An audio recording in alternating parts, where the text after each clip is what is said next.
Brasil, Coração do Mundo, Pátria do Evangelho, capítulo 29, O Espiritismo no Brasil.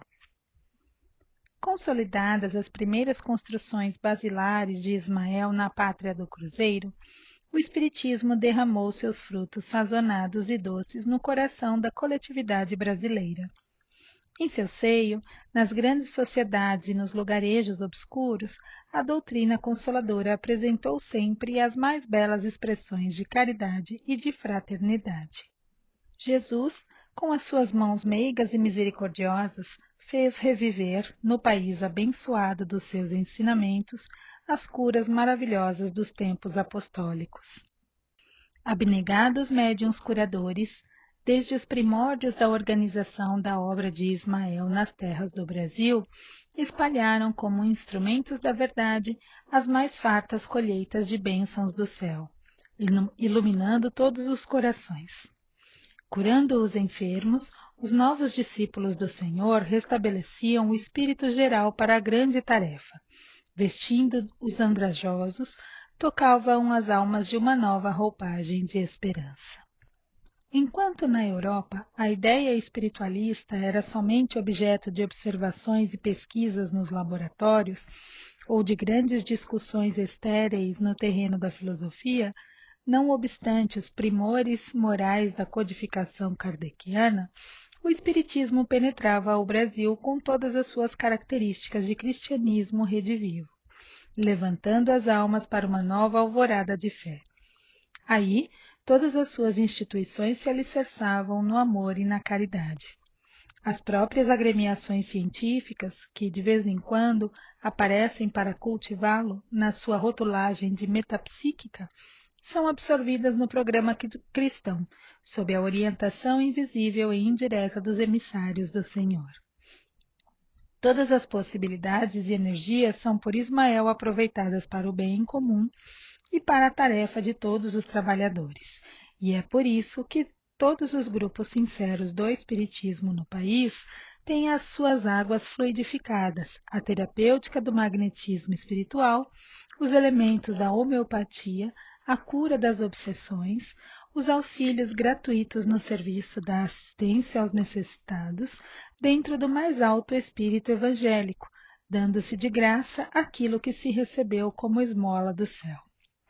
Não é raro vermos caboclos que engrolam a gramática nas suas confrontadoras doutrinações, mas que conhecem o segredo místico de consolar as almas, aliviando os aflitos e os infelizes, ou então médiuns da mais obscura condição social e nas mais humildes profissões, a se constituírem instrumentos admiráveis nas mãos piedosas dos mensageiros do Senhor. A Europa recebeu a nova revelação sem conseguir aclimá-la no seu coração atormentado pelas necessidades mais duras. As próprias sessões mediúnicas são ali geralmente remuneradas, como se esses fenômenos se processassem tão somente pelas disposições estipuladas num contrato de representações, enquanto, no Brasil, todos os espiritistas sinceros repelem o comércio amoedado nas suas sagradas relações com o plano invisível, conservando as intenções mais puras no hostiário da sua fé. A obra de Ismael prossegue em sua marcha por dentro de todos os centros de estudo e de cultura do país.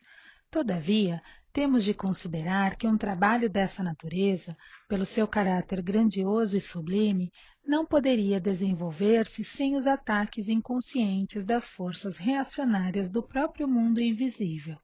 E como na Terra não é um paraíso e nem os homens são anjos, as entidades perturbadoras se aproveitam dos elementos mais acessíveis da natureza humana para fomentar a discórdia, o demasiado individualismo, a vaidade e a ambição, desunindo as fileiras que, acima de tudo, deveriam manter-se coesas para a grande tarefa da educação dos espíritos, dentro do amor e da humildade. A essas forças, que tentam a dissolução dos melhores esforços de Ismael e de suas valorosas falanges do infinito, deve-se o fenômeno das excessivas edificações particularistas do espiritismo no Brasil. particularismos que descentralizam o grande labor da evangelização. Mas, examinando semelhante anomalia, somos forçados a reconhecer que Ismael vence sempre.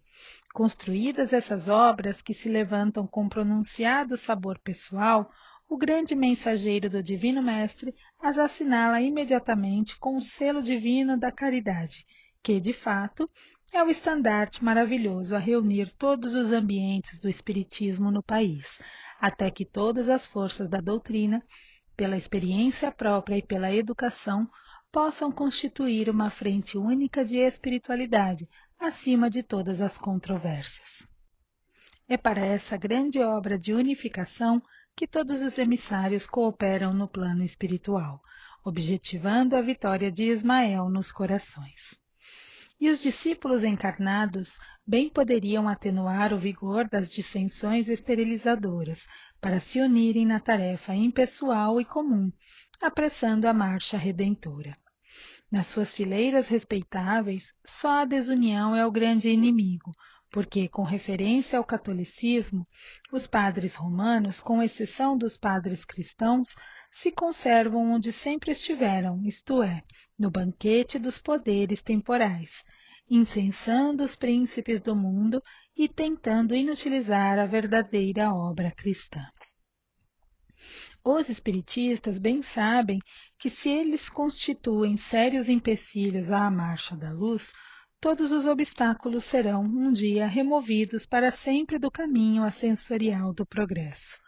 Além disso, temos de considerar que a Igreja Católica se desviou da sua obra de salvação por um determinismo histórico que a compeliu a colaborar com a política do mundo, em cujas teias perigosas a sua instituição ficou encarcerada e que, examinada a situação, não é possível desmontar-se a sua máquina de um dia para o outro.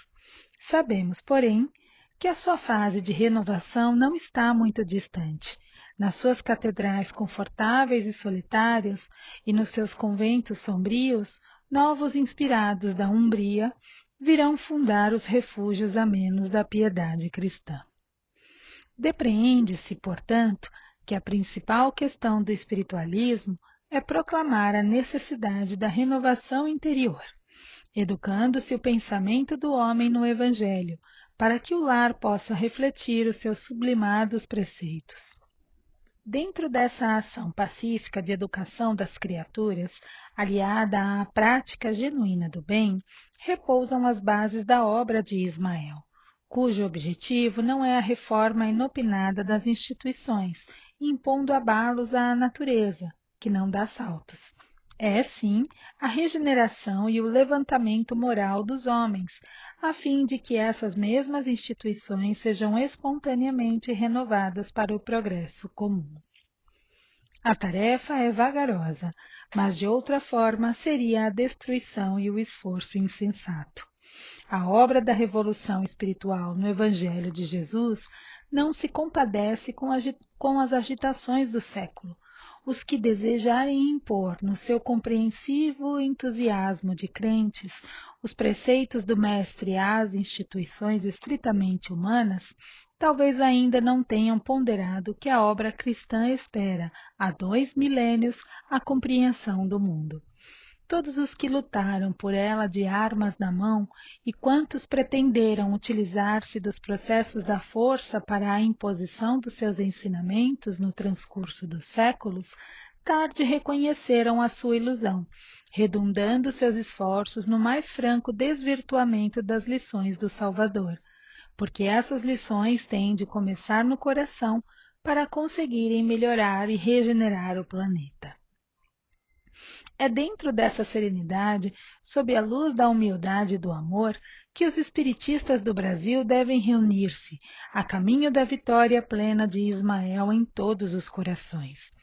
Está claro que a doutrina não poderá imitar as disciplinas e os compromissos rijos da instituição romana, porque, nas suas características liberais, o pensamento livre, para o estudo e para o exame, deve realizar uma de suas melhores conquistas, e nem é possível dispensar totalmente a discussão no labor de aclaramento geral. A liberdade não exclui a fraternidade, e a fraternidade sincera é o primeiro passo para a edificação comum. Dentro, pois, do Brasil, a grande obra de Ismael tem a sua função relevante no organismo social da pátria do Cruzeiro, vivificando a seara da educação espiritual. E não tenhamos dúvida, superior às funções dos transitórios organismos políticos, é essa obra abençoada de educação genuinamente cristã o ascendente da nação do Evangelho e o elemento que preparará o seu povo para os tempos do porvir. Notas do editor. Nota 178. Andrajosos. Cobertos de andrajos, panos velhos e rasgados, trapos, farrapos. Nota 179. Umbria. Região da Itália Central.